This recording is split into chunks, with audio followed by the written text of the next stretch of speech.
있어서 그가 당한 고난은요, 다른 것이 아니라 시험이었습니다. 욥의 하나님을 향한 사랑과 믿음의 온전함, 그리고 하나님 경외함을 시험하는 그런 테스트였다는 겁니다. 그런데 욥은 이것을 알 리가 없었죠. 아무것도 모른 채, 영문도 모른 채 그의 삶에 거대한 폭풍을 맞이한 것입니다. 우리도 고난이 있을 때, 어려움이 있을 때 왜 우리가 그런 고난과 어려움을 당해야 하는지 그 이유에 대해서는 잘 모를 때가 많습니다. 그러나 우리가 확실히 아는 것은 우리가 그런 순간에 아주 힘들고 괴롭다는 것뿐입니다. 빨리 벗어나고 싶다는 그 마음, 빨리 도망치고 싶다는 그 마음, 뭔가 달라지고 싶다는 그 마음이 있다는 것은 우리는 압니다. 욥도 아무런 이유도 모르고 그의 전 재산을 잃게 되고, 그가 거닐고 있던 그 수많은 종들은 말할 것도 없거니와 사랑하는 아들들과 딸들까지 잃게 되고, 심지어 그의 몸 정수리서부터 발바닥 이르기까지 악창이 나서 재 가운데 앉아서 기와로 자기 몸을 긁는 그런 상황까지 되어버리고 말았습니다. 그러나 이유가 어떻든 간에 욥은 하나님의 공의로우심을 의심하지 않고 오히려 더욱 전능하신 하나님을 의지하고 의뢰하게 되었습니다. 여러분, 이것이 욥기에서 나타나는 욥의 위대함입니다. 모든 것 다 잃고도 몸이 망신창이가 되고 아내가 욕하고 저주하고 떠나도 하나님을 향한 사랑과 믿음을 차려하지 않고 하나님을 의지하고 하나님을 의뢰하는 것, 이것이 이 사람을 위대하게 만들었습니다. 아무나 하나님을 의지할 수 없습니다. 교회를 10년 다니고 20년 다녀도 하나님을 의지하는 것 쉽지 않습니다. 누구나가 쉽게 하나님을 의뢰하지 못합니다. 그러나 여러분은 그 아무나 못하는 것, 믿음이 있어야만 할 수 있는 그 마음에 하나님의 사랑과 은혜가 있어야만 할 수 있는 그 위대한 일을 하시기를 간절히 축원합니다. 다른 사람들이 의지하는 사람이 위대한 사람이 아닙니다. 의지할 것이 없이 혼자 잘 살아가는 사람이 위대한 사람이 아니에요. 자신의 연약함을 알고 자신의 부족함을 알고 하나님을 의지하는 사람, 하나님을 의뢰하는 사람이 위대한 사람임을 이 시간 믿으시길 바랍니다. 욥에게 찾아온 고난은 그냥 고난이 아니었습니다. 그것은 시험이었는데 욥은 하나님을 믿고 의지하고 의뢰함으로 그 시험에서 통과하게 된 것입니다. 미국의 교육방송에서 아주 오래전에 이런 광고를 제가 본 적이 있습니다. 한 흑인 아이가 연필을 들고 종이에 있는 어떤 문제를 열심히 푸는 모습이 나와요. 그리고 그의 주변에는 할아버지, 할머니서부터 부모님 그리고 친척들이 그 아이를 둘러싸고 있으면서 초긴장의 모습으로 주먹을 쥐고는 조마조마한 마음으로 그 아이를 바라보고 있는 겁니다. 그 아이가 무엇을 하고 있냐? 바로 아주 간단한 산수 문제를 풀고 있었습니다. 시간이 조금 흐르다가 그 아이가 자신이 푸는 문제에 대한 올바른 정답을 그 종이에 딱 쓰자 그때 주변에 있던 사람들이 빵빠레를 올리고 두 손을 번쩍 들어 올리면서 환호성을 부르는 그런 광고를 제가 본 적이 있습니다. 그 광고는 다름 아닌 아이들의 교육에 그만큼 관심을 가지라는 그런 메시지를 담은 그런 홍보물이었습니다. 근데 이 광고를 보면서 우리가 나름 우리 인생의 문제들을 직면할 때 그 조그만 아이의 부모나 주변 어른들이 조마조마한 마음으로 그 아이의 문제 푸는 것을 바라보고 있었듯이 우리가 고난 가운데 있을 때, 시련 가운데 있을 때 하나님께서도 우리를 그런 마음으로 바라보지 않으실까, 그런 생각을 해봤습니다. 욥이 고난을 당할 때 하나님께서는 욥의 반응을 유심히 살펴보시고 계셨던 것처럼 우리가 시련의 가시밭길, 고난의 밤을 지날 때 하나님께서는 우리들을 바라보고 계신다는 것을 잊지 마시기를 바랍니다. 사도 바울은 고난과 역경이 있을 때마다 하나님을 의지하는 것을 배우고 그것을 연습했습니다. 사실 바울에게는 인간적으로 자랑할 것이 참 많았습니다. 이런 그가 예수님을 주님으로 섬기고 복음을 전하기 위해 나섰지만 이 자랑할 것이 많은 사도 바울이 자기 뜻대로 하려는 그런 습관이 없었겠습니까? 내가 내 것을 가지고 자랑할 때 나는 나도 모르게 나를 의지하게 되는 겁니다. 내가 자랑하는 것을 보면 내가 무엇을 의지하는 것인가, 그게 대본에 나오게 됩니다. 사도 바울도 인간이었기 때문에 그런 습성이 분명히 있었을 것이라고 저는 믿습니다. 그래서 하나님께서는 그를 더 크게 사용하시기 위해서 그를 다듬고 깨트리셔야 됐습니다. 그 때문에 그에게 시련의 가시밭길과 고난의 밤을 우리 하나님께서 지나가게 하셨습니다. 이로 말미암아 바울은 하나님만 의지하는 것을 배우게 되었어요. 그래서 그는 오늘 우리의 본문 말씀대로 뭐라고 말합니까? 형제들아, 우리가 아시아에서 당한 환난을 너희가 알지 못하기를 원치 아니하노니 힘이 지나도록 심한 고생을 받아 살 소망까지 끊어지고 우리 마음의 사형 선고를 받은 줄 알았으니 이는 우리로 자기를 의뢰하지 말고 오직 죽은 자를 다시 살리시는 하나님만 의뢰하게 하심이라 라고 이렇게 고백했습니다. 사도 바울에게 있어서 시련과 고난은 언제나 그로 하여금 전능하신 하나님만 의지하도록 만들었기 때문에 고난과 시련이 비록 작고 큰 마음의 상처들을 남겼지만 그에게 언제나 유익을 가져다 주었을 뿐 아니라 하나님을 의지함으로 더 큰 믿음의 사람, 더 큰 믿음의 그릇이 될 수 있었습니다. 아브라함 링컨이 나는 어렵고 힘들 때마다 무릎을 꿇고 기도하였다라고 종종 고백했다고 합니다. 그래서 남북전쟁 시 전세가 불리하고 고통스러울 때 그가 간 곳이 어디였냐면 바로 기도실이었다고 합니다. 여러분, 여기에 힘든 사람이 있습니까? 여기에 말 못할 그런 어려운 상황에 있는 사람이 있습니까? 하나님께 무릎 꿇으시기를 바랍니다. 기도하시기를 바랍니다. 그리고 지푸라기를 잡을 생각하지 말고 하나님을 잡으시는 여러분 되시기를 오늘 시간 간절히 축원합니다. 마지막으로 하나님을 의뢰하는 사람에게 보여지는 그 놀라운 결과에 대해서 함께 생각해 보겠습니다.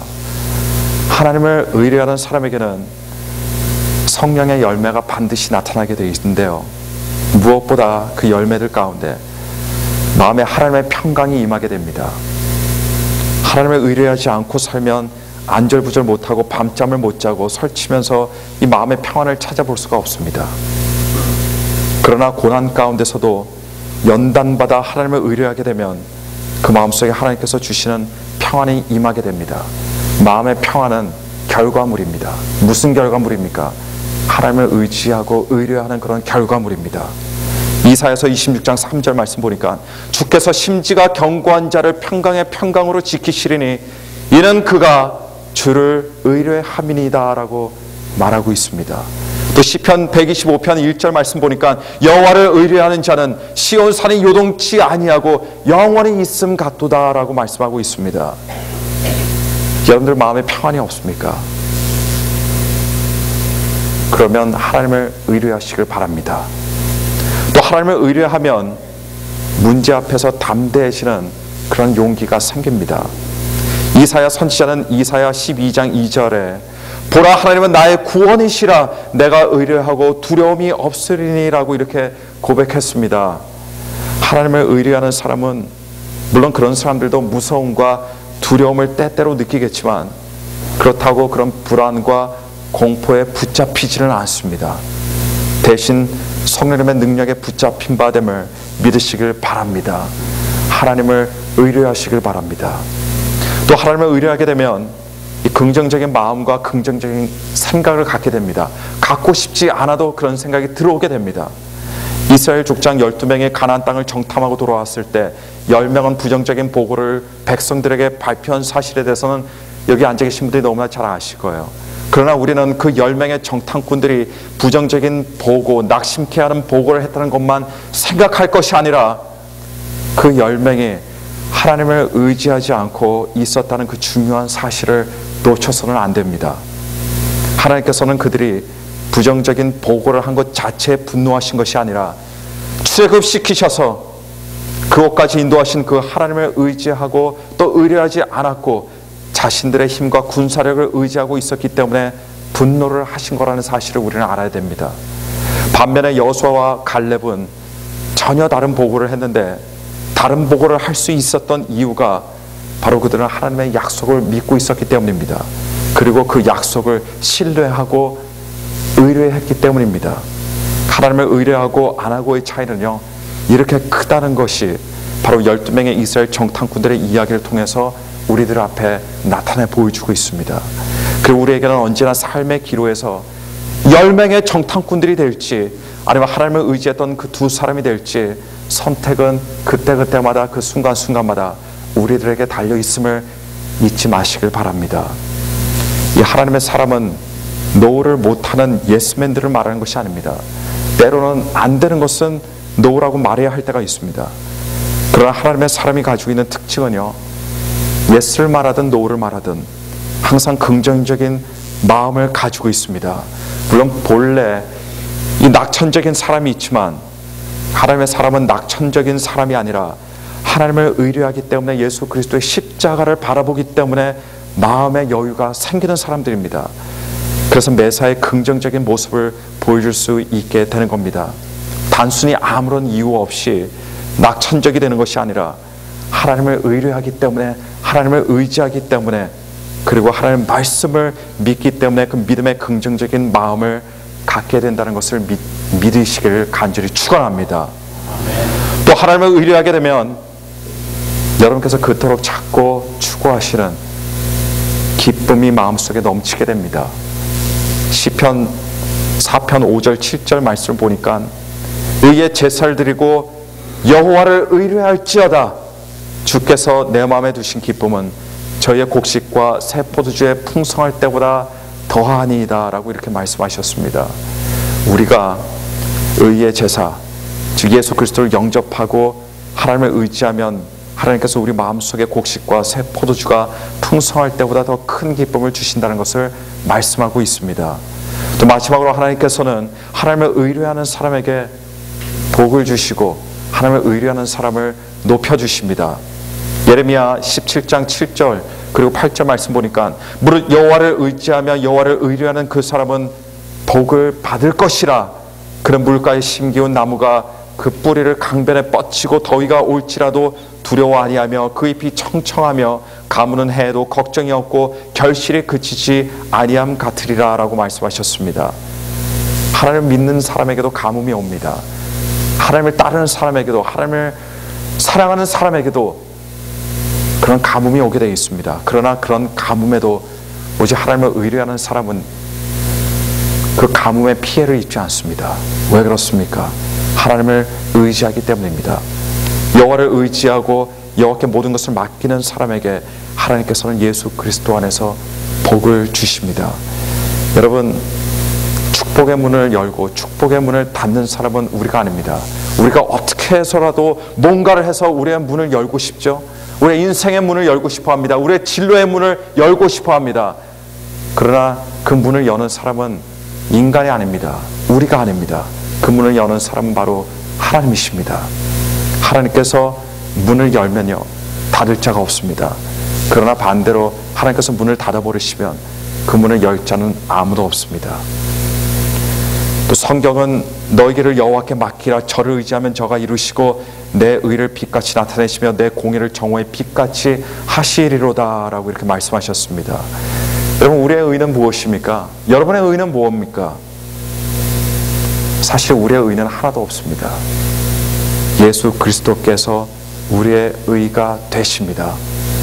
우리가 아니라 예수님께서 우리의 의이시기 때문에 우리는 우리를 의지하는 것이 아니라 우리의 의가 되시는 예수 그리스도를 의지해야 하는 것입니다. 호흡이 붙어있는 모든 사람에게는 어려움이 있습니다. 고난이 있고 극복해야 할 것들이 항상 우리 눈앞에 놓여있게 됩니다. 인정을 하든 안 하든 이 사실은 변하지 않는 진실입니다. 문제는 우리가 매사에 하나님을 의뢰하냐가 모든 것의 관건이 됩니다. 하나님을 의뢰하는 사람이 신앙인입니다. 하나님을 의뢰하는 사람이 하나님의 자녀입니다. 하나님을 의뢰하는 사람이 하나님의 축복을 누리는 사람입니다. 2011년 정말 하나님을 의뢰하는 한 해가 되어서 여러분 많은 간증들이 생기게 되기를 간절히 축원합니다. 나를 의지하는 사람은 간증거리가 생길 수가 없습니다. 그러나 하나님을 의지하는 사람은 하나님의 축복을 맛보게 되어 있고 간증거리들이 생기게 되어 있습니다. 2011년 하나님을 의뢰하고 하나님을 의지함으로 하나님께 더 가까이 나아가는 그 축복의 보좌에 나아가는 우리 귀한 클리밴드 중앙 침례교회 온 성도들이 되기를 간절히 축원합니다.